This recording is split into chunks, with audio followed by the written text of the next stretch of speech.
Hi, before we start this episode of Synaptic, I would like to add in a clarification about what you are about to hear.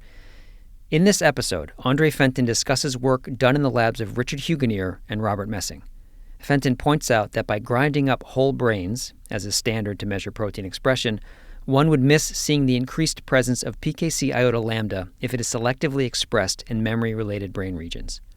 PKC iota lambda is a molecule that in PKMzeta knockout mice increases to compensate for the absence of PKMzeta, which is necessary for long-term potentiation and long-term memory in wild-type mice, but not in the knockout mice that use a PKC iota lambda-dependent mechanism.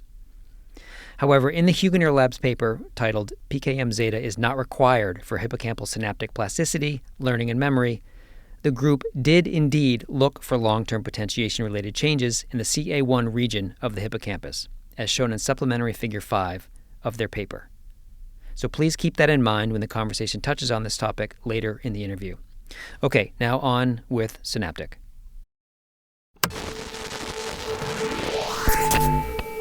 The Transmitter.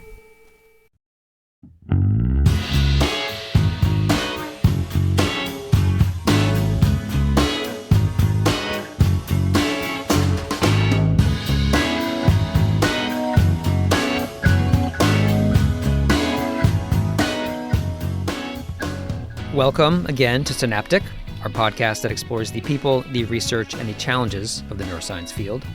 This is episode 10 of Synaptic. We've reached double digits now. I'm very proud.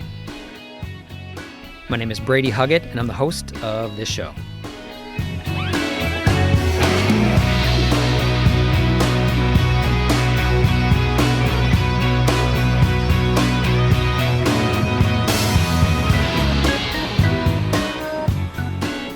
All right, let's go back to 1981, and let's go to Toronto, Canada, and let's go specifically to De La Salle College, Oaklands, as it's called. But don't be fooled by the name, however. De La Salle is actually a Catholic school for grades 5 through 12. Anyway, it was founded in 1851, and it operated as an all-boys Catholic school until 1994, when it made the decision to move to co-ed. Now, in 1967, a man named John Hunt began teaching English at De La Salle. Mr. Hunt, as the students called him, eventually came up with a routine for the first day of school. He organized the classroom desks into long rows, and as the students filed in to start his class, he'd watch them fill the seats. And when they were full, he would begin to speak. He would tell the boys to look around. He would tell them they were in an institution of learning, sitting in rows, one after another. They were, he said, ordinary people. Extraordinary people, he said, were not doing things like this. Extraordinary people were out engaging in the world.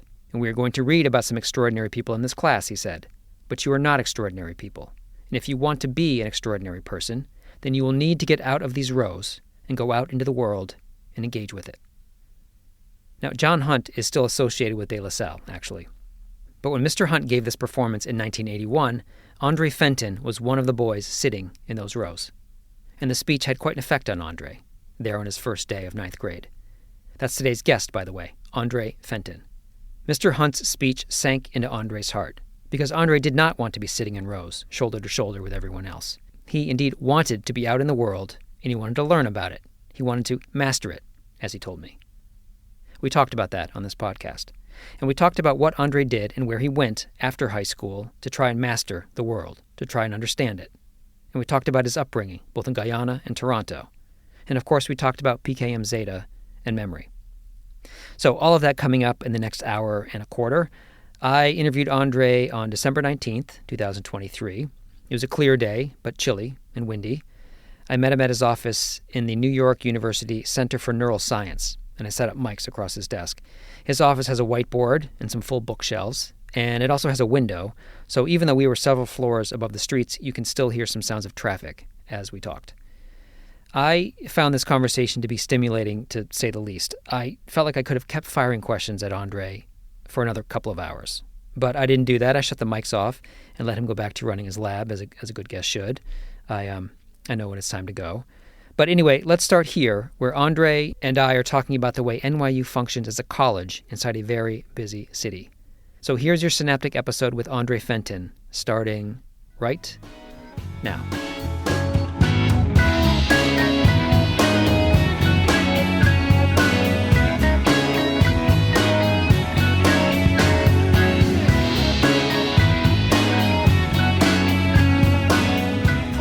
it doesn't feel like there's a campus, and it's I think, if not by design, by commitment, we understand that there is no campus. The campus is New York City, and we're embedded in New York City. So literally, I say it quite often, when you leave this building, you are in New York City. Like, whatever's happening on the sidewalk when you leave the building, that's New York City. It's not NYU anymore. I actually really like the idea that when you leave the door, right, you're in New York City. You're in the community of people who are not engaged and actually don't care about what you do. And it's your job to engage them. We were just talking about this the other day, how in a lot of towns or cities, I think the college campus kids are kind of a focus. I mean, sometimes right around this block, you go, oh, those are NYU kids. They'll have a sweatshirt on or something. But they step out the door and they just blend into the city. They disappear almost. Yeah. And I like it because it forces you to think about the city, and the city is defined by other people. So you leave the building and there's a homeless man encamped right out front. Yeah. Okay. You can't wish for that person to go away and have it happen. Like that person belongs there as much as you do. You're forced to accept or be angry, but you must engage with that, whether you like it or not. You can't just say I'm disconnected from it all. Okay. So let's go way back, right? I do know, actually, I know where you were born, right? You're born in Guyana. Yep. But I don't know what part of the country. So I was born in Guyana, in Georgetown, which is the capital. I wondered. Yeah. My family, my mother's side of the family, grew up in an area called the Pomeroon, which is a place I've never been. Fairly simple place. They were farmers. I believe my grandfather brewed coffee or something like that. It was very interesting. He became friends with the local tax collector. And the local tax collector, his name was Reggie Moore, came from the big city, and engaged with my grandfather and grandmother, and said, you have these, nice daughters. That, they had a family of 5. They should really go to school somewhere. They should go to the city to go to school, and that wasn't a real possibility in the Pomeroon because, like, how would you move them to Georgetown and afford that and so on? And it ended up being the case that, because they became friends and so on, that Reggie said, why don't you send your daughters and they can live with my family? I have a bunch of daughters too, I think 2 daughters. One is my godmother. And so my mother and her sister did that, and that moved them to Georgetown, and my grandmother then followed. And that's how our family ended up in Georgetown and being interested in, education and things, which have led to, my career. Right. So there were 5 daughters, you said? There were 5 children. 5 children. 2 daughters, yeah. And 2 daughters. Yep. 2 were daughters, they 3 sons. The 2 youngest?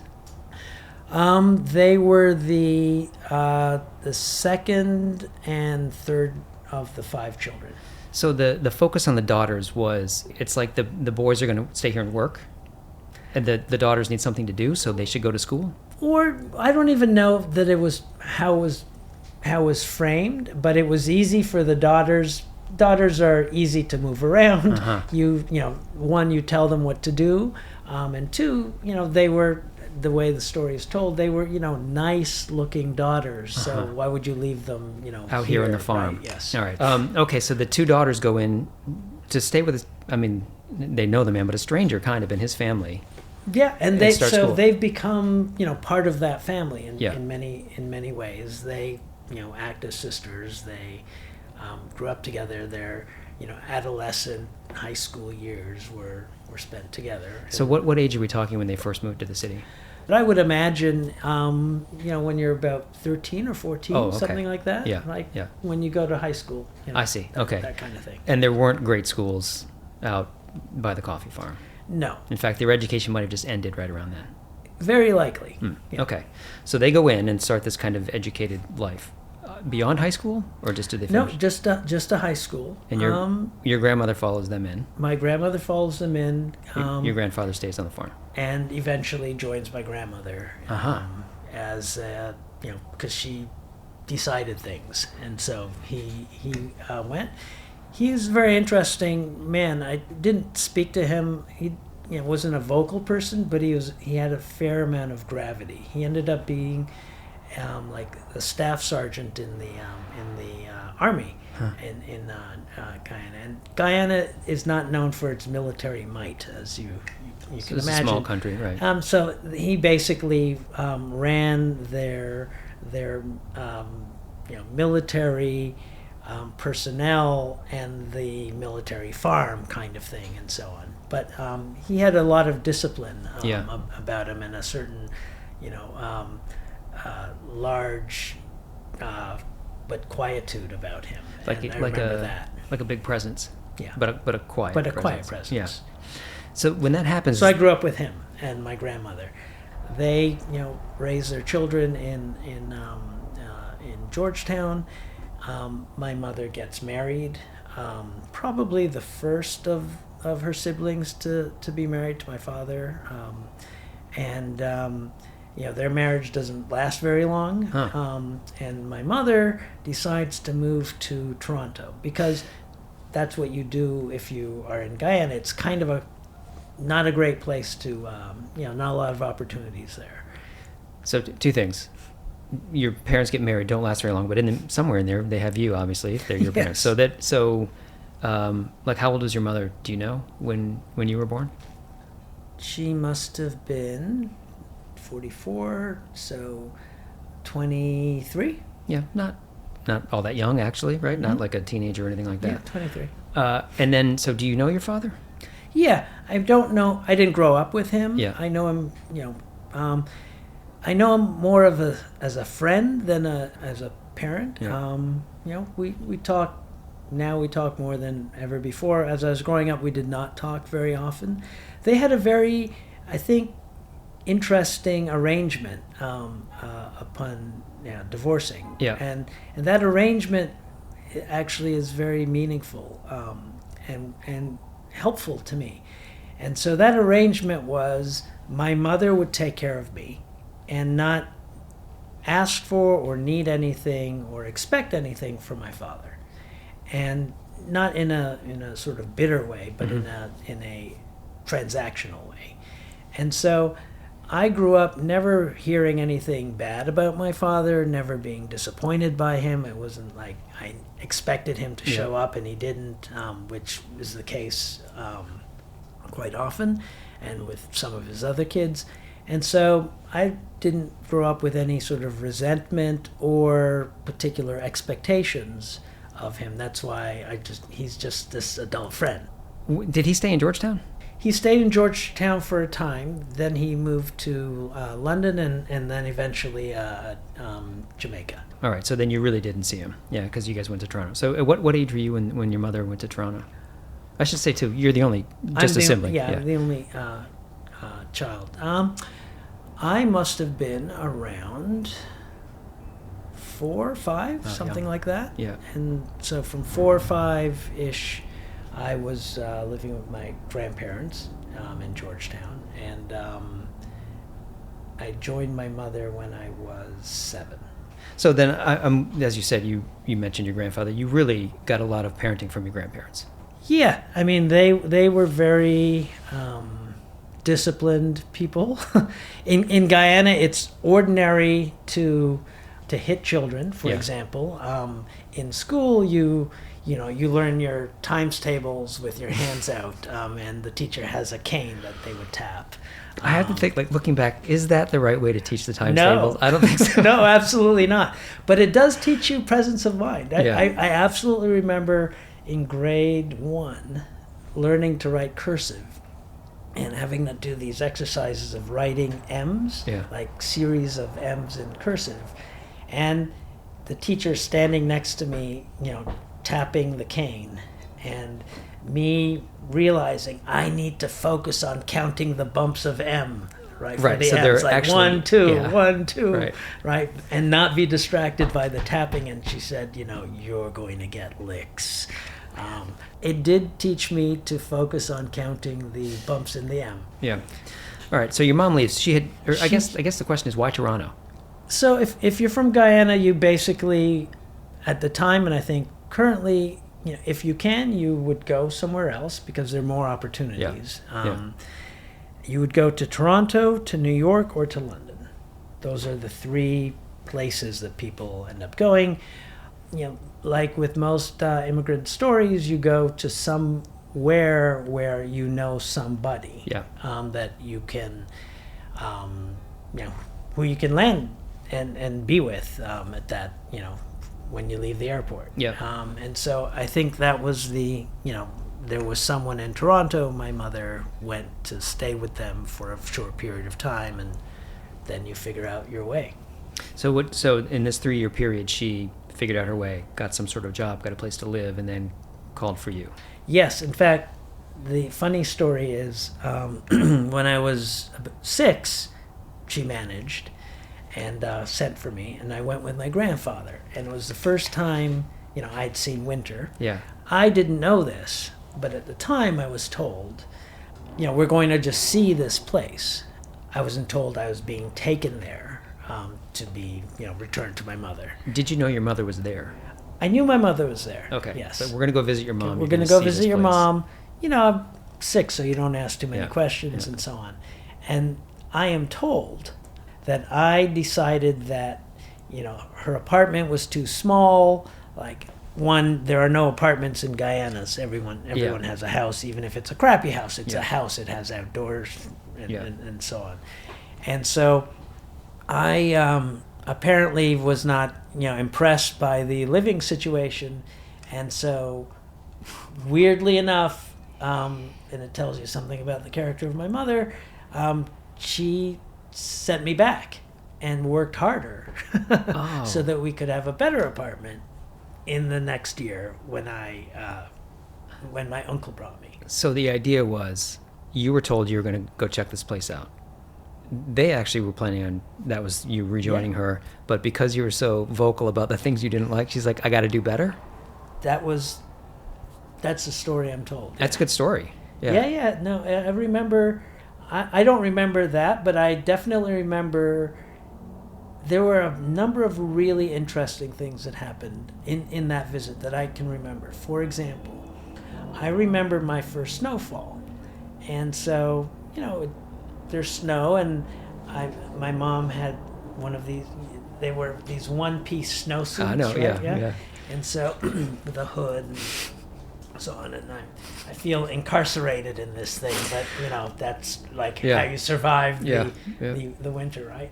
So we go out, and, I don't know what to do with snow. And so she and my grandfather are standing around, and, he's wearing like 3 layers of pants or something like that. So we're all just standing around, kind of cold.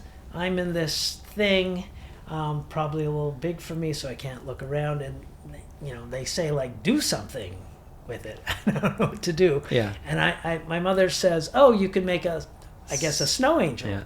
And so I remember, like, lying down in the snow thinking, this is so dumb. Like, why would I want to lie here on the ground, and like flap? I hope nobody, sees me. This is so embarrassing. But I'm doing it because that's what you do in this country with the snow. Absolutely remember the snowflakes, falling on my face, me flapping, and just thinking, this is like the most ridiculous thing I have to do, and I have to do this to fit in. Like, this seems... Do I have to do this every day? Yeah, How long? This just doesn't make sense, but I guess that's what one does here, right? And so that was the attitude I took when I came back, a year later. I really tried to figure out how to fit in. Yeah. Even if it seemed dumb.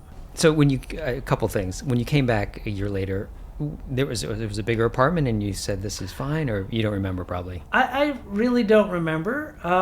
There was a different apartment. Yeah. I'm confident about that. Yeah. At that point, I came with my uncle, my mother's youngest brother. So, but he also stayed in Toronto. Yes, and he came. Okay. He immigrated with me. He brought me and stayed with Yeah. us, and Yeah. lived with us for a number of years until he started his own life. All right, so you're like 7 at this point, and you have a lot to adjust to. Not only the weather, obviously, and the snow. I mean, did you find yourself doing Canadian things? Did you skate, for instance? Did you play hockey? All these things Oh, that are absolutely. stereotypical. You to survive socially, you have to. Again, these are things I realized much later in my life, but at the time, I learned to do all the things the other kids did. So they skated, they played baseball. Yeah. For example, baseball. What do you know to do in Guyana? You know how to play cricket. Right. Very different sport, even though it seems similar to baseball. So I would play, in the schoolyard. Eventually, I needed a baseball mitt, and I remember going with my mother and stepfather to the store to buy a baseball glove. Yeah. And I was trying to explain to them that I always used a glove on my left hand, and that didn't make any sense to them. I said, I remember going through the exercise where my stepfather said, well, which is your dominant hand? Which hand do you write with? Which hand is stronger? Right? The answers are all right. Yeah. And so, that's the hand glove that you get the glove for. And, I you're didn't know how to explain, you have to throw. Yeah. Right? Yeah. So I ended up getting a right-handed glove, which was obviously useless. Yeah. And we weren't all that wealthy, so it basically meant, I wasn't going to get another glove once I figured out how to articulate this. So I, didn't use the glove. You continue to borrow the glove. Right. And so on. I mean, did you, so we should say Guyana's English speaking, right? So you spoke English. It is English speaking. You had an accent, It's a sort of Creole English, which is not considered charming. When you get to Toronto in those days. Yeah. Yeah, but that's how I spoke. So it wasn't difficult to understand, other people. But I definitely, my job was not to be an outsider. Yeah. I wanted to fit in. Yeah. So that's how I played hockey. Yeah. I learned to skate. I pretty much learned to do, everything. And I also got the sense, baseball's a good example. So when you play baseball in the schoolyard, there are 2 captains, and they pick people for their team, right? So it definitely does not feel good to be the last person chosen. Yes. Yeah. And so you become not the last person chosen when you get good.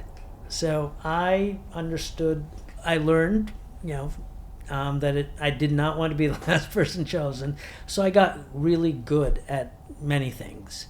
And I would, focus on how to get good at these things, including skating and playing hockey. And Canada's a pretty white country, but Toronto's an international city. Did you feel you fit in racially or not, or was that also an issue?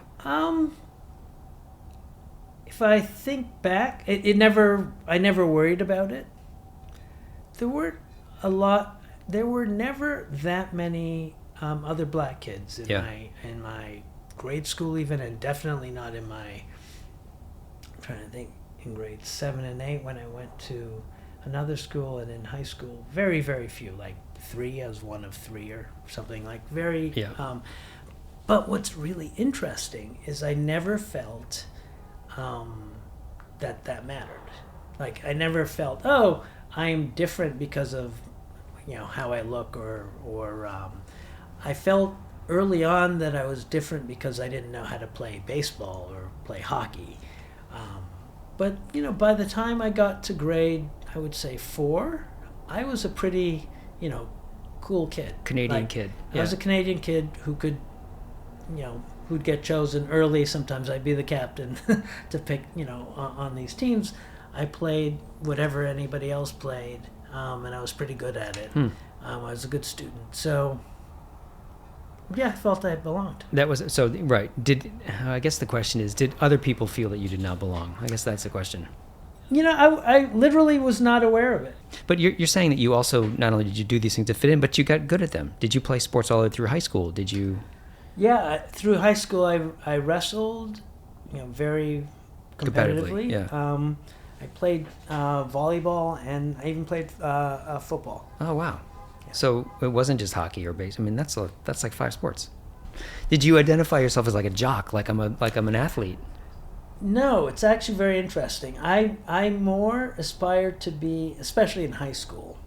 You can't see me, but I'm not I don't look like a jock, and but I could understand how to develop technique. Mm-hmm. So when I played football, I was not not a big guy, but I learned how to tackle, for example. So I often played defense. And I played tackle often because I could run and contain somebody and so on. So I thought really hard about the things that I was doing and sort of understood them analytically rather than intuitively, and then I could do them. This is better than my physical being. Okay, so I know you go to McGill for college. Mm-hmm. Yeah. Were you thinking, did you have any affinity for science when you were in grade school, or did you think that you were going to go into sciences? No. So this is related to my, non-jock character. So I was a good student, not for any deep reasons, other than I actually really wanted to understand things. And I had an amazing grade 9 teacher when I first went to high school. His name's Mr. Hunt, and he taught English. And the way he started my high school career was very significant to me. I remember the first day of high school. This is an all-boys Catholic school. You have to wear a jacket that doesn't fit right and so on. I remember it as my first period in high school ever. I don't know if that's actually true. Yeah. But he arranged the class in these long rows. I think there were 4 rows, and he did it as long as possible. And he didn't say anything when anyone came in and so on. He made us all sit there, and he wandered up and down the rows, like exaggerating that we were there. And he said, "Look around you, boys. Look at yourselves. You're in rows. You are in an institution." And he went on to say something along the lines of, and this really resonated with me, something along the lines of, "You're ordinary, and that's why you're here." Okay? You're here in these rows in an institution because you're ordinary people. If you want to be extraordinary, okay, you shouldn't be here. Extraordinary people aren't here. They're engaging in the world in some way. And we're going to actually read about people who didn't go to high school. These people, engaged in the world, and you're reading about them because that's what they did. And so, because you're ordinary, it'd be really in your interest to control the things you can control, right? And learn what you can learn, because you want to get out of these rows. And the way out of these rows is to understand the world that you're in. And that really resonated with me because, I didn't want to be in the rows. What is he teaching? History? English. Oh, English. Yeah. So you're going to read English books, fiction and things about novels. We read novels, about people who've done extraordinary things. Like Joseph Conrad resonated with me. We read a lot of Greek plays. Yeah. You can imagine why, and Destiny and things like that. And he would make us write essays that were 1 page. You couldn't write more. Now I understand, as an educator, he was lazy, but he was also editing really smart in that, he would say, if it's more than 1 page, right, you're starting to lose points, so it better be extraordinary. Yeah. Yeah. And so you learn to craft every sentence, because every word, right, mattered. He was an extraordinary teacher, but what he really did for me was inspire me to want to learn about the world that I lived in, so that I could master it. Like that was the way it was framed, right? If you want to do more than exist in this world, you need to understand what's going on around it, not just in your little domain, but like everything about it. And nothing is off the table to being interesting. Yeah, he does sound like a great teacher. I mean, I'm getting inspired right now. I mean, it's just like, that's a great way to, like, especially for young minds like that, to present the world, right? Yeah. Did you think you wanted to be an English professor or teacher, or no? I wanted to be like Joseph Conrad. I wanted to go out in the world and like find out about it and like make my way in the world in whatever way I would. Yeah. In fact, I never imagined I would be an academic.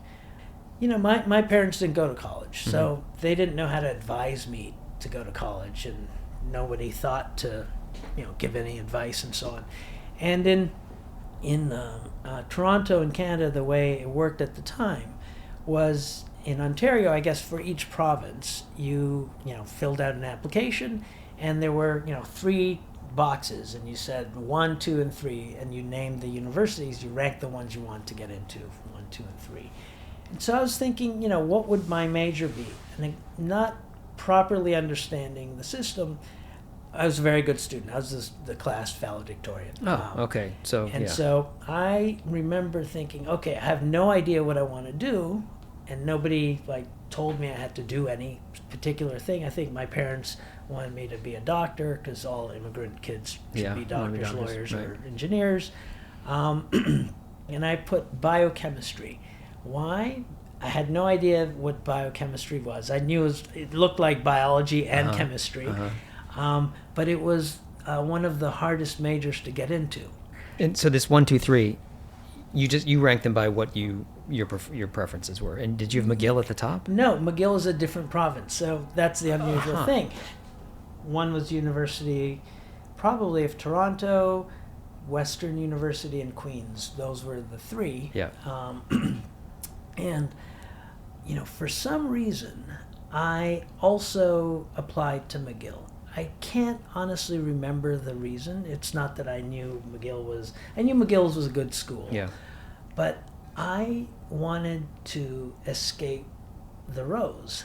I wanted to go out in the world and find out about it. And so it just seemed like it was a French place, seemed good, and it was different. And I think, in hindsight, I wanted to, now I knew how to be in the world. I wanted to go and start over as me in the world. And it was easier to do that, in this, different province. It felt like, I'm going, across the Atlantic to the New World. That's how it felt.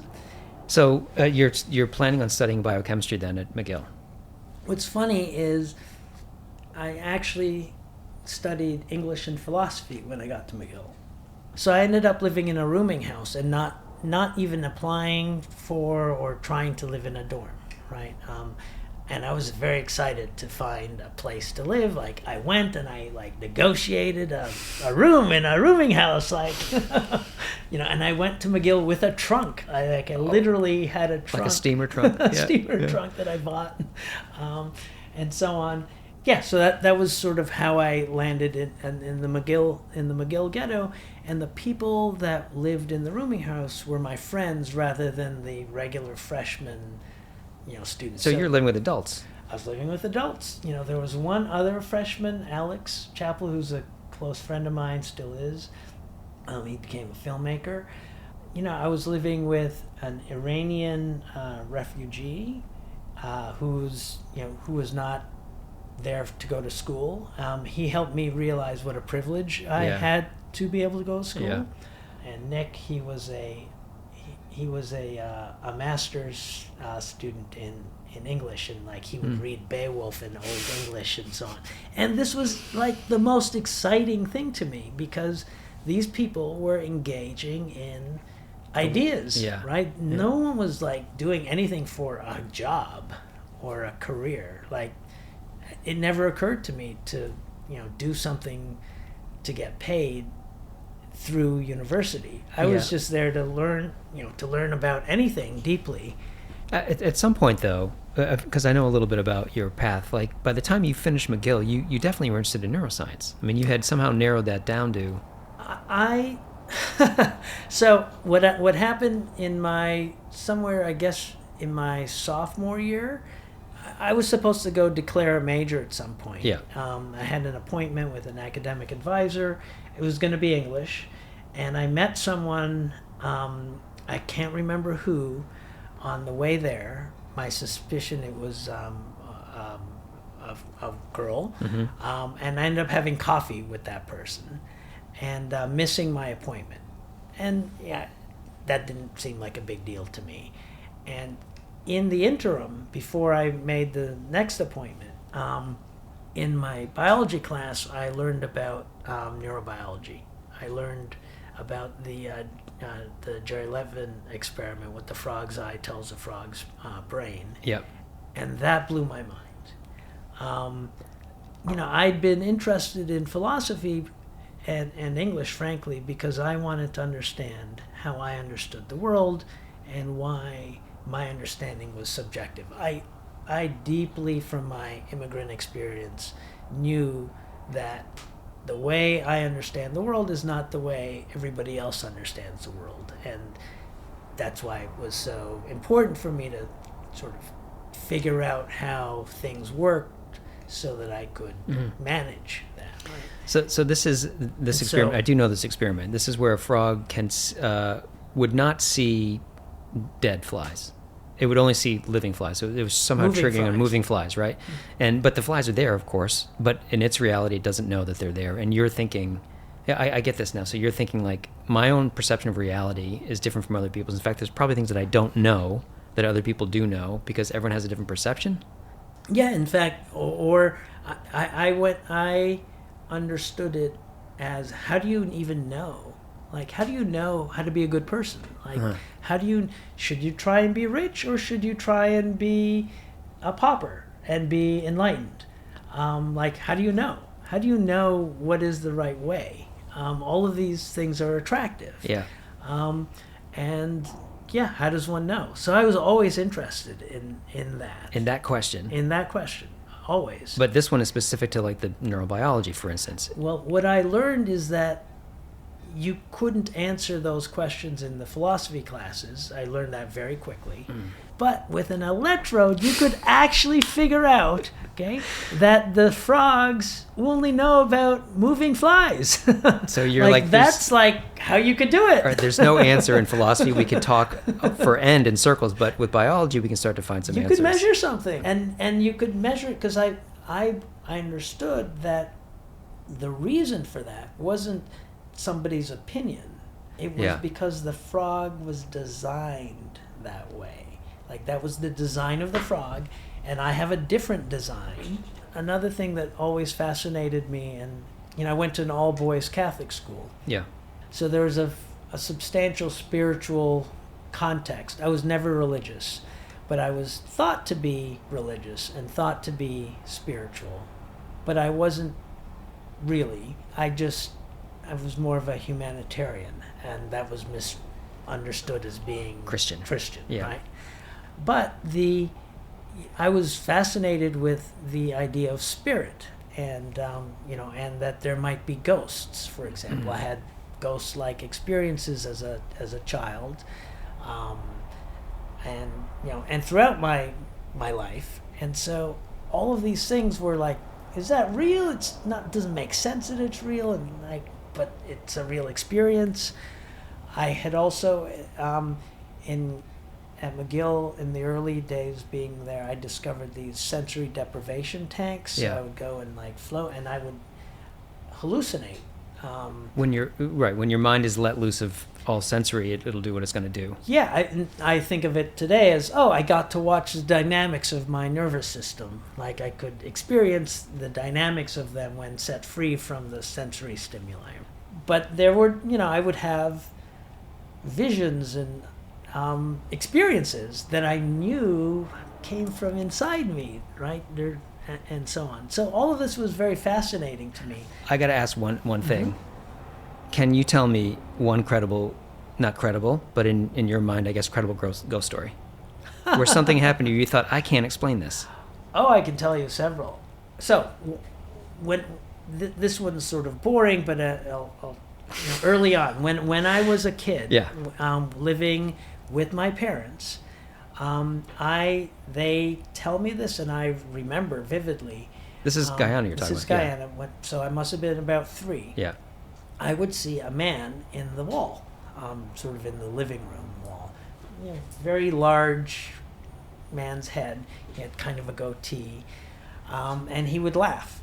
Okay, not in a sinister way, but he would laugh. And I would tell my parents, who would get very agitated. And their interpretation was I wanted to go to my grandparents' place. My current interpretation, and I know what the guy looks like. If I was a better artist, I could. In fact, I've tried to sketch this, in my early college years and so on. My interpretation of that is that my parents were fighting or whatever, and this was me feeling anxious about that situation, and they probably interpreted it similarly, he wants to escape and go to his grandparents' place. So I was prepared, if you will, for seeing things and so on. So as a really close friend of mine in high school, Nathan Orlando, he and I were both misunderstood as being religious. Nathan and I, became interested in, what does spirit mean and so on. And so as an example, the boiler room in his house, he's, very good friends, I would sleep over there every so often. There was an old woman that lived down there, and I remember her, coming and standing over me, and sleeping in her room. And again, it wasn't frightening. That was what was so interesting, right? It scared me now, just hearing that story. It wasn't frightened, but she would come, I would be sort of sleepy, and I'd know, in my mind, the point was, don't panic, because this is really interesting. Imagine if there really were a spirit world. If you knew for sure that there was an afterlife or that there were spirits, I think we would live very differently. Yeah. So I was never afraid of that. I was, I really wanted to know, what is actually meaningful and important. Everything hangs on that. Yeah. But to be clear, there was an old woman in the basement. She was standing over you. You weren't imagining that. You would wake up and she would be down in the boiler room. I would, So what I learned a few things. One is you have to be receptive to have these experiences. Yeah. So you have to, one, not panic. For example, in the sensory deprivation tanks, I went, 25 times or so, probably with 20 different people. No one ever went twice because they felt very uncomfortable. I was so intrigued by this. How long is you do it for an hour and a half. An hour and a half? Okay. Right.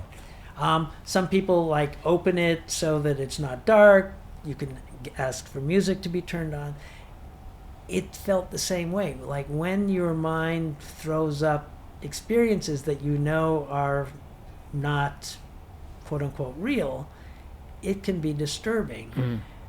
And your instinct is to make it go away. And I had learned to be intrigued by this, and so learned to sit with it and be mindful of it, including with the old lady.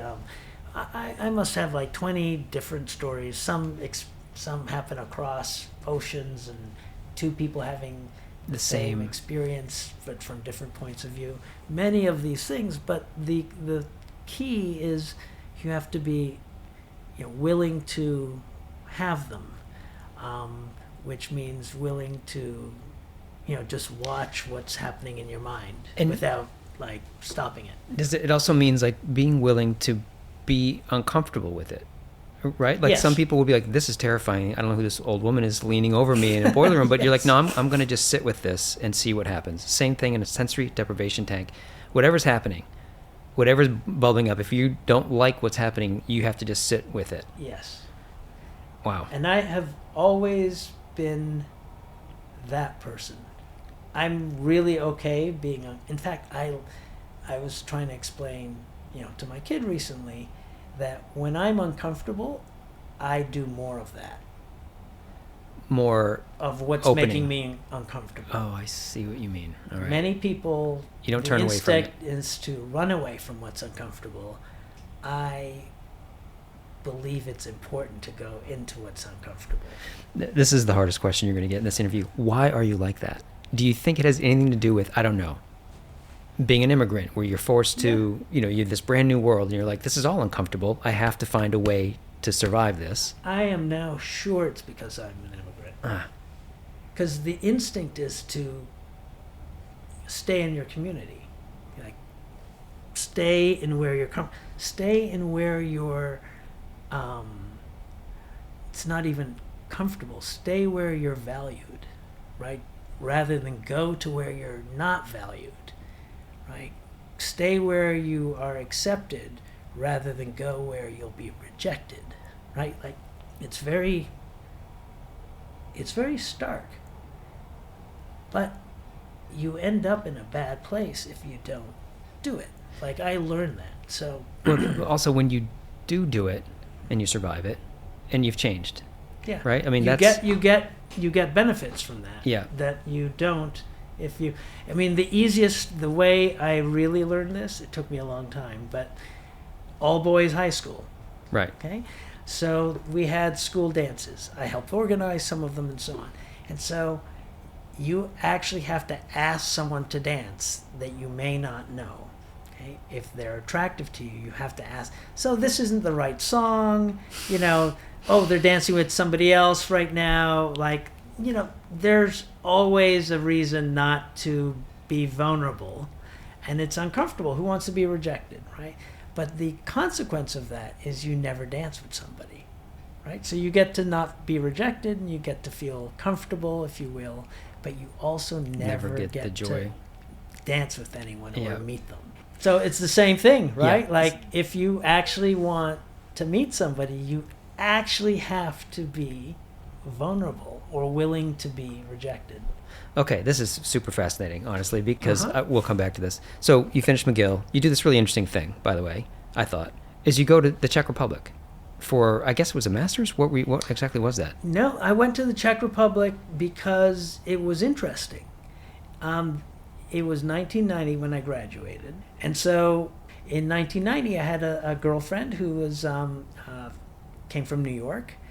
And I didn't know how to afford living in New York or moving to New York, wouldn't be able to work there. She couldn't stay in Canada, and we wanted to stay together, just sort of casually. So, and I wanted to do something interesting. And so I looked around the world, and what was interesting was Eastern Europe in 1990. And so we agreed we would go to Eastern Europe, and we had a skill. We could teach English. Okay? And so I went to the same professor who gave the lecture on the what the frog's eye tells the frog's brain, Ron Chase. So I went to him. Why? Because I was a vegetarian at the time, in fact, a vegan. And he worked on snails. And I could only ever imagine it being, ethically sound to work on an invertebrate. And so he studied snail brains, and I went to him and said, you know of an interesting laboratory? Not because I wanted to be a scientist, I just wanted a way to go somewhere in an interesting part of the world. And he said, oh yeah, you might want to think about Prague. There's an interesting guy there, Jan Buresh. He wrote those books, and he pointed to a series of books that were Jan's. And so I thought, one must be famous, writes books. Right, yeah. And two, must be a snail biologist, because why would a snail biologist know about anything else? Yeah. Right? So I assumed Jan was a snail biologist. He was in Prague, super interesting. They just had a revolution, like communism is falling. Yeah. This is like what you read about, a giant way of living is now in turmoil. Like, that's an interesting part of the world. You want to go see, how that works out. So that's how I got to Prague. Never bombed in World War II, so it's beautiful. It's beautiful. Yep. So I ended up writing to Jan saying, I can do anything. I'm super cool. I'm very smart. Anything, I know how to do. I mean, I'd be embarrassed to write that today, but I wasn't at the time. And so, and he said, you should come. And so I went to Prague. And he is the person who's responsible for me being a scientist, because I finally understood what a scientist's life could be, and that was very attractive to me. Okay, this is it. Now I'm going to be a scientist. I'm going to go apply for a PhD. What happened was Jan had a political life, and was, kicked out of the Communist Party. There's a whole story behind that, but basically he wasn't allowed to leave the country and go to the West. And he was committed to building Czechoslovakia. Mm-hmm. He would not abandon it, although he absolutely had many opportunities. So what happened instead was that people came to visit him. So almost every week someone would come, and he had a map of the world and pins in that map with 100-ish pins in different places where people came from, and he had it on his wall. And what was amazing to me was that someone would come to visit him, once a week, once every 2 weeks, from somewhere, typically the U.S. And because I spoke English, natively, he would put me to be their host. I would meet them somewhere, show them around Prague, and so on. And I would talk to them, and I was fascinated because I couldn't figure out why they were visiting him. I couldn't figure out how they made money by visiting him, which is what I thought people did professionally. Mm-hmm. Why would you do this if you weren't going to make money, or you're not trying to sell him anything, you're not trying to buy anything, you were just coming to talk to him because he's interesting? That seemed amazing to me, but I couldn't imagine anything could work that way. The economics of that don't make sense, really. Yeah. But I understood he was a scientist, he was an academic, that's what people did. They came to talk about ideas. And so I thought, I wanted that. And so I applied to SUNY Downstate. So when I got to SUNY Downstate, I learned to program and build tools, analytical tools and measuring electrophysiology tools. And I was always looking at how to make tools better and different, how to do spike sorting, everything, because there was a culture of not rushing out to buy something. In fact, it was almost too much. I learned eventually, the balance, there is a balance. You go and see what somebody else has to offer and you modify that rather than do something, de novo. But it's amazing training to say, I want to do X, and then they say, well, from first principles, what do you do? And you make that thing. So that had been my style, both reinforced at Downstate as well as in Prague. When I went back to Prague just before finishing my PhD, Jan Bureš became a member of the National Academy, and so one of his rare trips to the North America, he stopped off in New York, and he said, I have a deal for you. I would like to try and rejuvenate the science in Prague, in the Czech Republic. And if you will finish your PhD and come back to Prague, I'll give you the department, right? I'll make you the head of the department. Whoa. And he put it to me in a way that at the moment resonated with what I learned in high school. He said, I can't give you money, right? But if you actually know what you want to do, if you want an opportunity to actually do something, what you need is the opportunity. And we have people. I can give you people to do what you want to do. If you are in the American system, you will be able to get money. Okay? But here, you can actually do what you want to do. You get to decide. And so the question is, do you know what you want to do? Okay? And so put that way, I was like, I'm going to go for it. I'm going to go to Prague and like just see what there is, because it's exciting. Yeah. I get to, decide what would be interesting to do and so on. And there's sort of a cultural element to this, how to rejuvenate the science in Prague. And, I never worried about not being Czech or fitting in or, Yeah, you've in done fact, that. these were all like positives. Yeah. I could pretend not to understand The politics. and Yeah. just like apologize Yeah.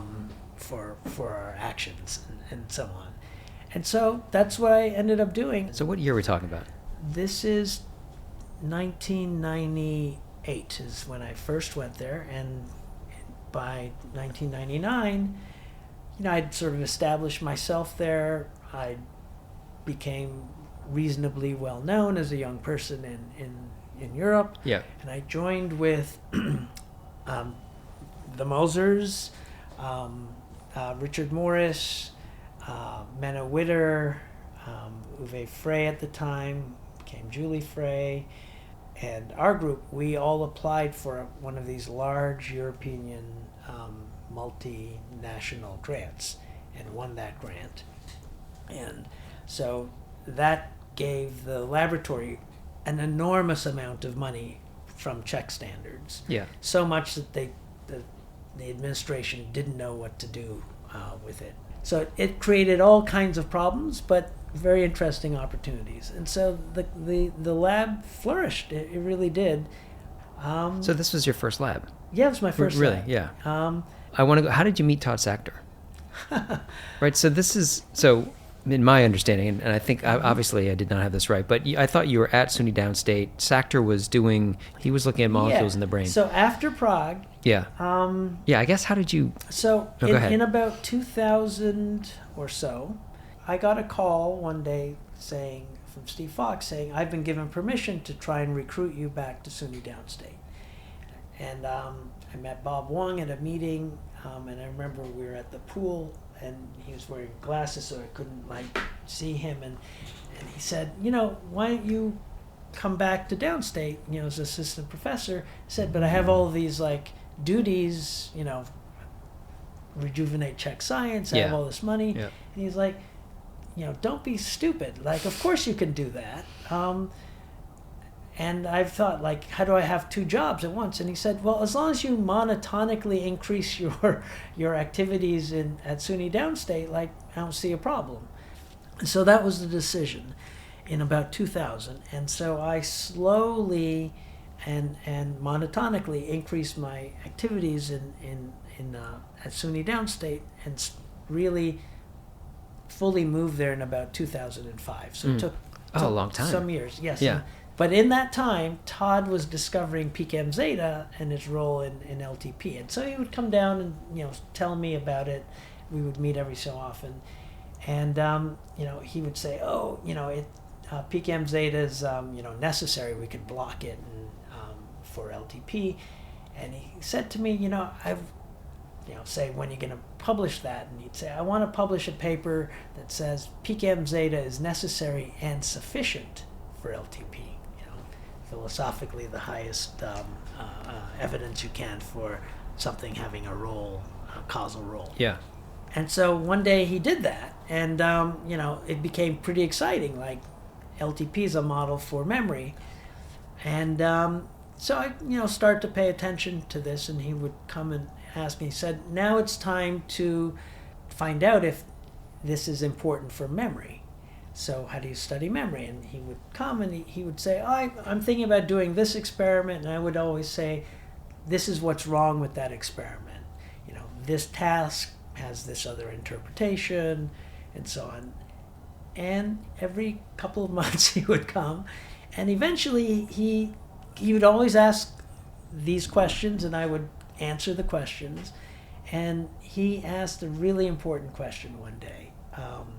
And the question is, what would you do? And I said, I would use the task I developed, this rotating arena task, for these reasons. Then he said, we should do that experiment.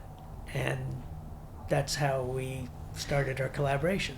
So the PKMzeta discovery ends up being a pretty big deal. I think Science called it like a breakthrough of the year, and it got a lot of press coverage. It's just you can understand why, because the mainstream media be like, oh my gosh, this thing is required for memory. What a great find. And it looked like we could erase memories. And you could erase it. That was the story of the press. It's like science fiction. Yes. Like we may be able to get rid of painful memories one day, this sort of thing. And so that exists for a while before, like, Richard Hugoneer and Robert Messing, I think, came out. They both came out with papers in Nature that said, actually, that molecule is not required for memory, yes. right? And I'm just curious, as a scientist, what do you do then? You've been on this, well, you've got this great paper. Yeah. What do you do? Do you just put your nose back down? Well, okay, so it's just before Christmas that these two papers come out. But as in all things in science, we knew about them. And You'd we heard knew they were rumblings. coming. Yeah. In fact, we had been collaborating with Messing. So we had the Messing mouse. And we knew that the mouse could learn. Okay? We had done our own experiments, and we knew that it made LTP. And so we confronted that problem long before the papers came out. And we had a theory for what would happen.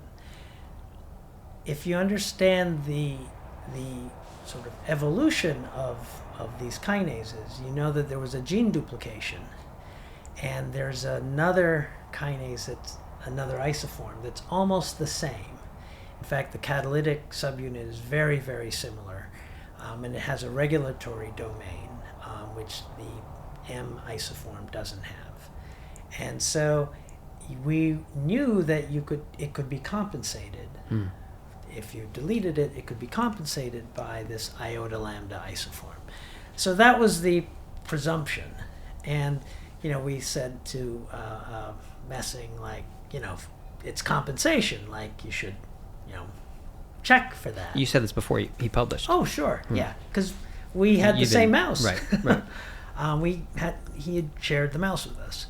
But that was not the goal. It was big news, and so when the Hugoneer and Messing papers came out, it was kind of devastating. Like, many people to this day can't publish work on on PKMzeta inhibitors, in particular ZIP, because of those papers and such.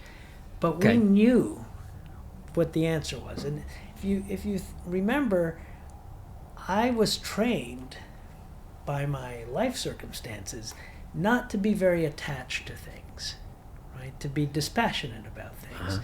So we just set out deliberately to do every experiment that was in those papers and then demonstrate how they got it wrong, if you will. Because the right answer is that there was this compensatory mechanism. And that's really easy for someone like me to think about, but hard for a biochemist. Why? Because I'm a systems thinker. Nothing is nonlinear. There's always feedback, right? There are multiple loops in the hippocampal system that you have to think about. If you do something here, there will be freedom to do something elsewhere, right? There's always competition and such things. And so it wasn't that hard to imagine that this is also happening biochemically, and that we are not dealing with, this causes that, but this makes a change in the system adjusts to that change, and so you could find a compensatory change. And very quickly, we did the experiments to find out that, in fact, iota lambda had increased in that mouse. But by what mechanism is it going up?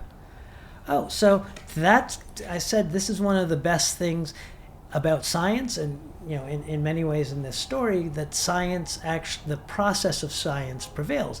It's super interesting, right? So why would it go up? How would it know to go up? How would it know to go up, yeah. right? Does it have this intelligence? Well, here's where, good intuition. Imagine that there was a binding partner for that kinase. Yeah. And there is. It's called Kebra.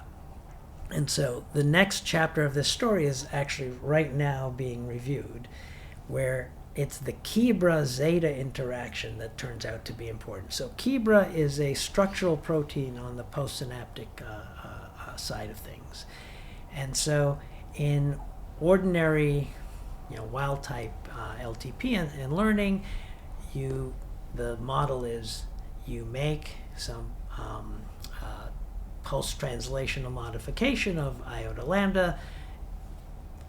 There's some fat, a fatty acid, or a diacylglycerol or calcium that opens up the regulatory domain so that the kinase domain of the iota lambda is available, and now it can be stabilized at Kibra, and it does its job. Local translation happens there because of those synaptic events, and now PKMzeta gets manufactured. So you have translation with a delay, at that site. Zeta has a 10-ish times greater affinity for the Kibra molecule compared to the iota lambda molecule, so it outcompetes it. So got it. Right. So if you don't have the competition, iota lambda can stay there, right? And so isn't that gorgeous, right? That is so elegant and smart. Like biology's beautiful, right? And so, and because those two isoforms actually come from a gene duplication, we now, I've been looking at homology structures from the crystal structure. There's just a very small number of amino acids that have changed. So it's now really hard to make an inhibitor that targets the catalytic subunit of the two molecules differentially, which is what our initial molecule did. However, the Kibra motif to which Zeta binds now becomes a peptide that you can make an inhibitor from, right? And so that's something we call, Kibra Zeta interacting. I think we went with a associated peptide, and so that becomes a new inhibitor. And so we have that, and another inhibitor we've called Zetastat that allosterically binds to a little change in the PKMzeta molecule. So we now know that Kibra and Zeta are interacting in a beautiful way. But so first off, you said that this was one of the best things that ever happened to you. The Hugenir and Roberts Messing paper coming out. Why? Because it forced you to re-examine? We knew about Kibra. We knew about iota lambda. It told us they were important. It told us the Zeta story is not the end of this story. Something else is going on. There are a bunch of things that were curious. Another example is Todd and Yadin Dudai did an experiment that I poo-pooed and said was stupid and didn't want anything to do with and just thought was dumb, that they published in Science. I was wrong.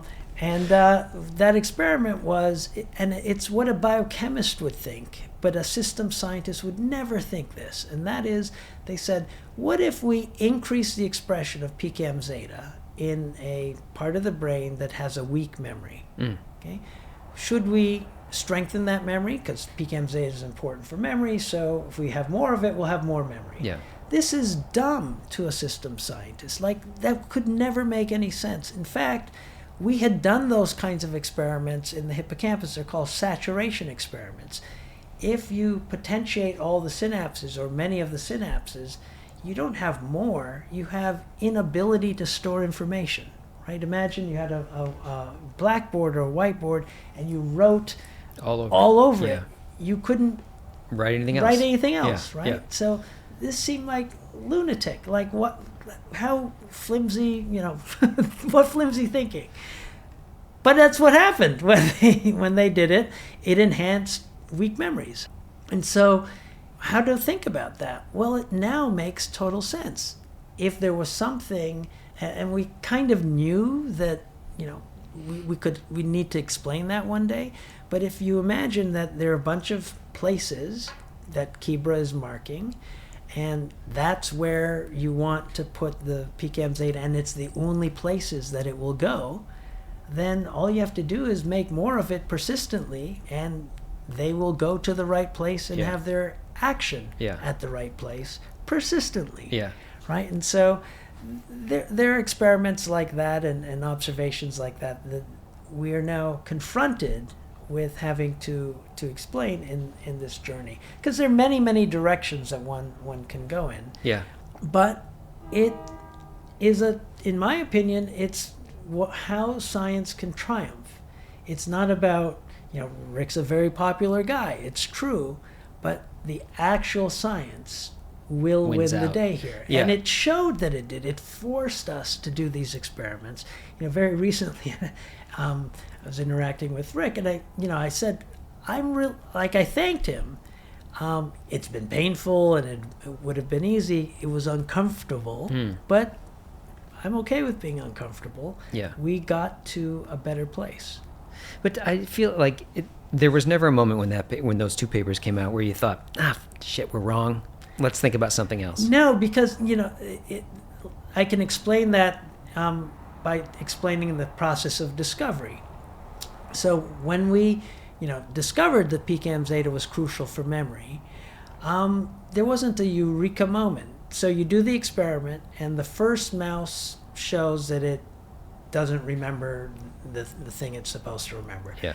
And you're a scientist, so you think, okay, that's nice, but I can think of 15 ways that Explain I this. could get that result without it meaning what I want it to mean. Yep. So you do the next experiment, and by the time you're really convinced, you've been through so many checks, if you will, that you've moved on, right? And so this was sort of the same thing. We knew of the work was going to come out. We knew of the possibility of the compensation mechanism. We had thought about it and done experiments to confirm this is a likely outcome. And so you're just sort of mad that everybody isn't like, what about, and Rick knew, if you look in Rick's paper, very important, he looks for the iota compensation. Oh, he did. He did. He missed it.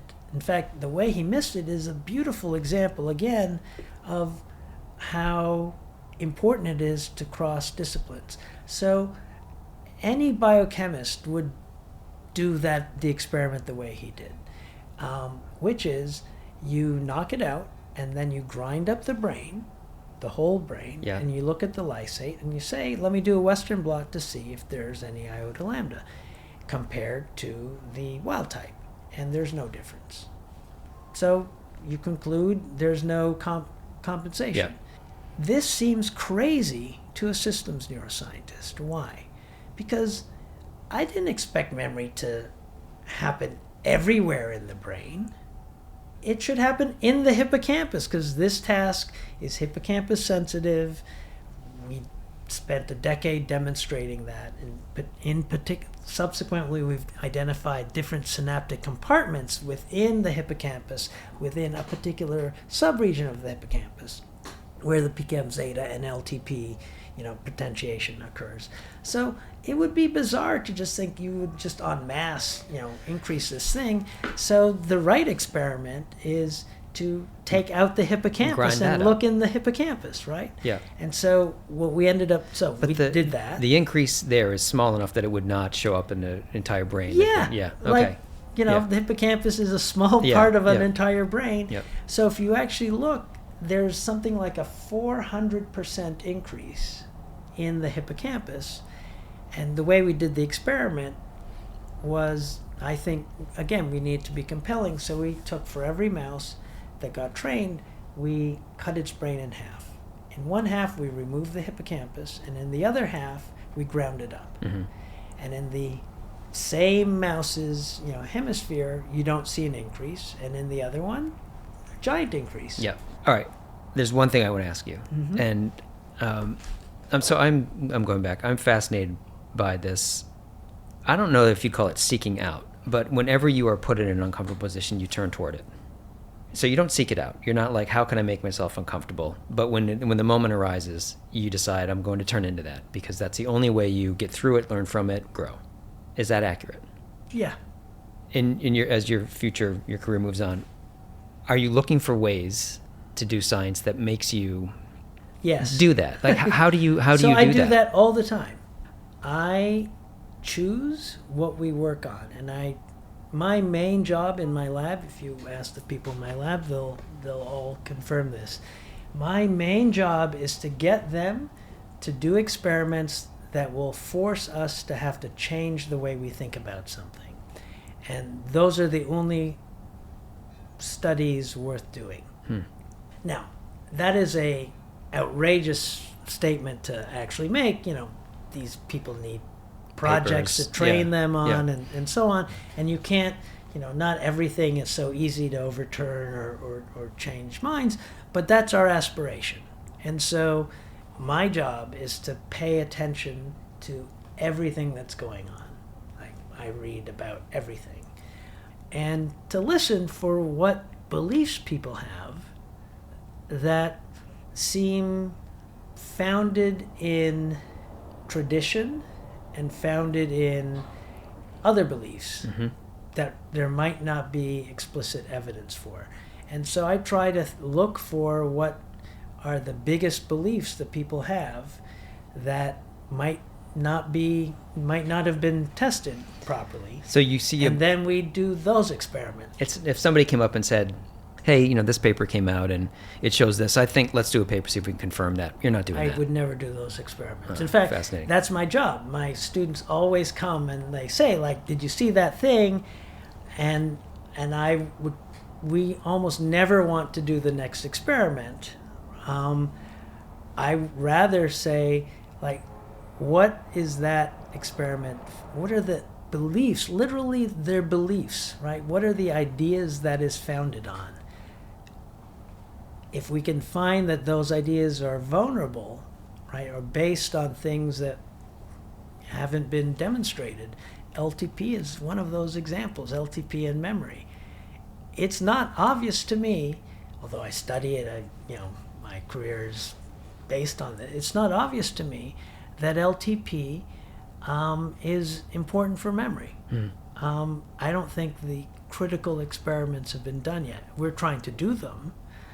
And frankly, we've done some modeling and we've started those experiments, and it's uncomfortable. The answers are uncomfortable, but that's how we learn. And I'm struck by that's also what Richard Hugoner was trying to do. He's like, I don't think that Yeah, right. So that's why I said it's like how science should be. Yeah. Right. The game is not to just maintain your employment and keep what you're doing. The game is to push things, right, and push things every day so you learn new things. That's the game. That's it. Thank you so much.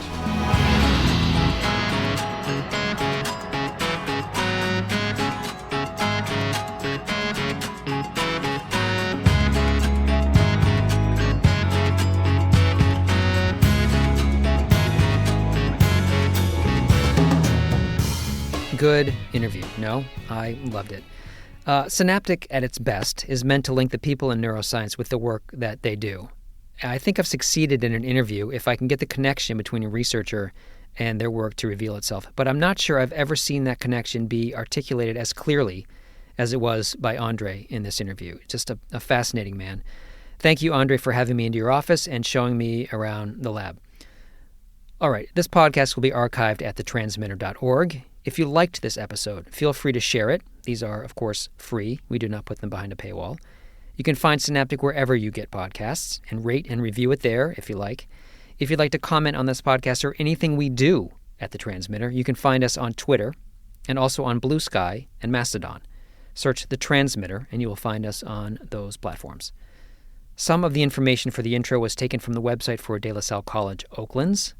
Our theme song was written and performed by Chris Collinwood. That's all from me, and I'll let the music lead us out of here.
Yeah, what are we going to talk about?